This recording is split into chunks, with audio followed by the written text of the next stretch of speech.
So you think about moving to St. Petersburg, Florida, but just like with any city, there's going to be some good and some bad. You know, you got to weigh out your pros and your cons. That's what you want to be asking yourself before moving to these cities and see if it's going to be right for you. And that's exactly what we're going to be explaining in this video. Another pros and cons coming at you right now.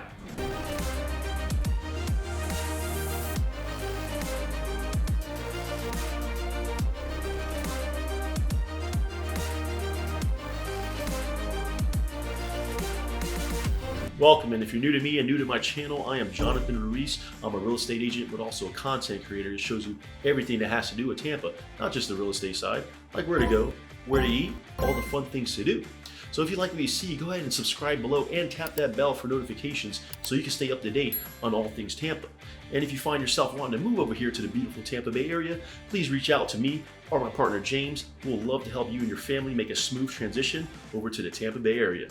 Now, when you think about moving to St. Petersburg area, you usually think about living on the West Coast, right next to all the beautiful beaches, or you think about living on the East Coast, right in the beautiful downtown area. There's gonna be pros and cons to living in both places. It all depends on your lifestyle as well.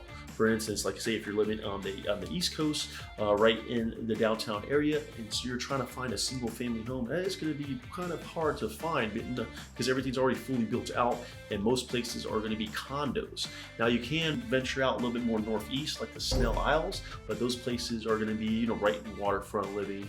They're gonna be, about a 1.1 to like $2 million, and it's gonna be like right next to the water. So it's gonna be quite costly.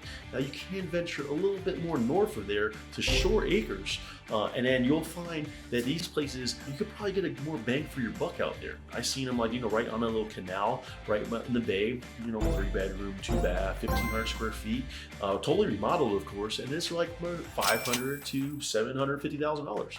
So you might get a little bang for your buck, just a little bit more north of Snell Isles. It's still a 7 to 12 minute drive to downtown St. Petersburg where all the action is. If you want to live smack dab in the middle of downtown, you're going to have to choose more of like a condo style living. And with these condos, it's going to be a wide range of things. All depends on what kind of amenities you want and what do you want to pay.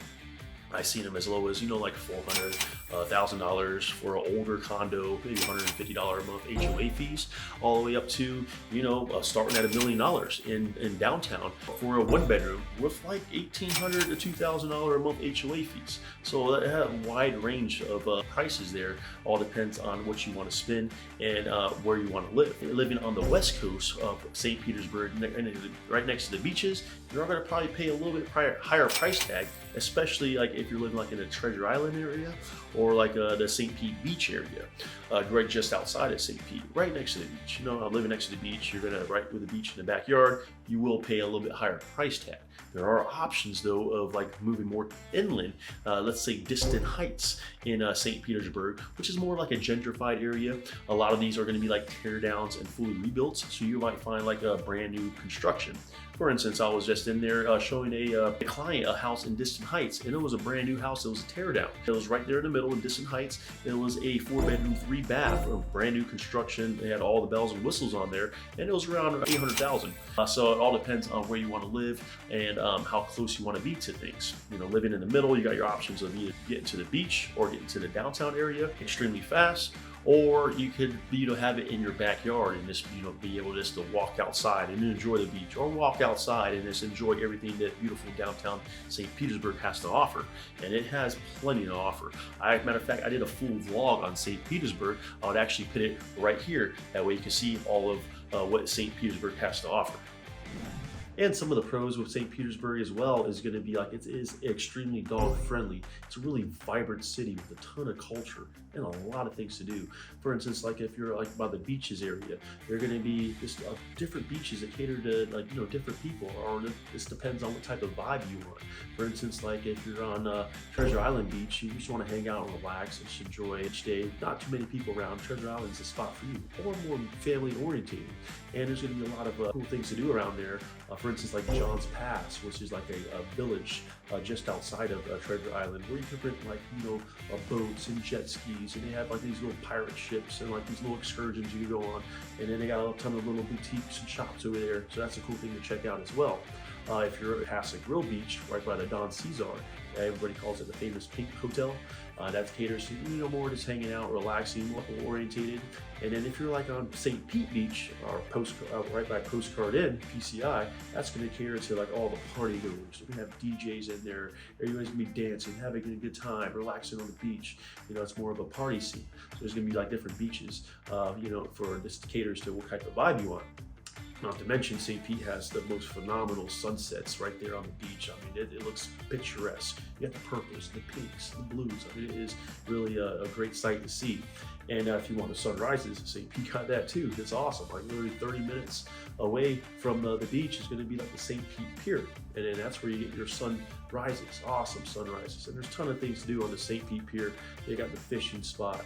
You got your third story teak restaurant, which is a pretty awesome little restaurant to go hang out and just relax, have a good vibe. And they have plenty of culture too, especially in downtown. There's multiple different museums. One of my favorites is going to be the Salvador Dali Museum, which is going to have his largest collection of his work just outside of Spain, of course. So that's also a pretty cool thing to see when you're in St. Pete. And not to mention all the events and activities. I mean, they shut down the city earlier in the year, and then they have like the Indy cars come in there, and they just race. You just hear their engines roaring, and then you see them racing through the streets. So that's an awesome event to check out. Most of the larger events that are going to take place is going to be in Vinoy Park, which is right by St. Pete Pier. Vinoy Park, they just shut it down and they rope it off, and then that's where they have all the festivals, concerts, like arts and crafts, and they have like a little bit of everything. Once these events aren't going on, it's just one big park, and everybody's just hanging out, a little dog friendly, great to walk your dog. People are just hanging out in hammocks, enjoying the bay. They have a little section for volleyball as well. People are outside playing volleyball. A little active city, real friendly, real active, highly welcoming. So like in downtown St. Pete, I mean, there is just plenty of things to do. Endless bars and restaurants. If you're a party goer, definitely check out First Friday. So First Friday is going to get shut down the streets in downtown St. Pete, and for the First Friday of every month, it's like one big party. Everybody's just hanging out, having some cocktails, going from bar to bar to club, and the city really comes to life. And then if you're going to go a little bit more further in, it's going to be called the Edge District. The Edge District is a little more calmer. You got a lot of restaurants, a lot of boutiques, real dog friendly as well over there.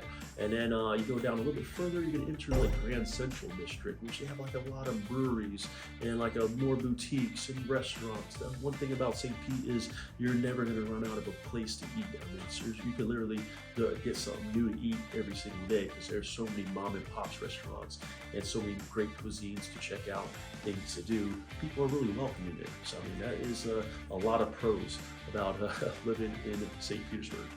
All right, you can't have the good without the bad. And some of the cons about living in St. Petersburg, besides like the basic ones, like, it's Florida, we get hurricanes, it's hot, it's humid, of course. Some of my pet peeves are like the traffic. I mean, the traffic there it's pretty bad. You have a lot of like tourism in St. Pete as well, because they got some of the world-class beaches there, so it brings in a lot of people. And traffic, it's pretty bad, especially like not even on rush hour. For some reason, it's like 2 p.m. and it's just bumper to bumper traffic getting there. And that just makes you want to pull your hair out. For instance, like I live in downtown Tampa, and it takes me, I visit St. Pete quite often, and it takes me about 20-25 minutes to get there. Some days, for no reason at all, it's going to take an hour and a half. I think it's pretty bad. There's two ways of getting to St. Petersburg from Tampa area. If you're like in North Tampa, you can take 275, cross the Howard Franklin Bridge, and then you're gonna get into St. Pete that way. Or if you're like, for instance, where I live at in downtown Tampa, you can take the Crosstown, which is a paid toll, and then you cut through the Gandy Bridge, and then you get down 275, and you get to St. Pete that way as well. But sometimes that paid toll is not always a shortcut, because sometimes there's just traffic like this left and right. There's always a little accident somewhere, and of course there's always all the rubberneckers. Everyone wants to slow down and look to see what's going on. You want to slow down to like 5 miles an hour for some reason. For some reason there's traffic for no reason at all. I mean, even when there's no accident, just bumper to bumper. So I mean, it's a little bit of con about living in St. Petersburg as well. Also, like by the beach area, sometimes like during the hot summer months, you get a thing called red tide, which is it's like a red algae bloom. It's pretty bad for the wildlife. You'll see like a lot of dead fish on the shoreline. It smells. I mean, you definitely don't want to go in the water during that time. I mean, it could cause skin irritation. It's really bad for you. So let's keep an eye out for that during like certain hot summer months of the summer. Also, I mean, it's Florida as well. I mean, you're gonna keep if you're near a body of water, like especially a lake, you will be surprised if you're gonna see a gator pop out.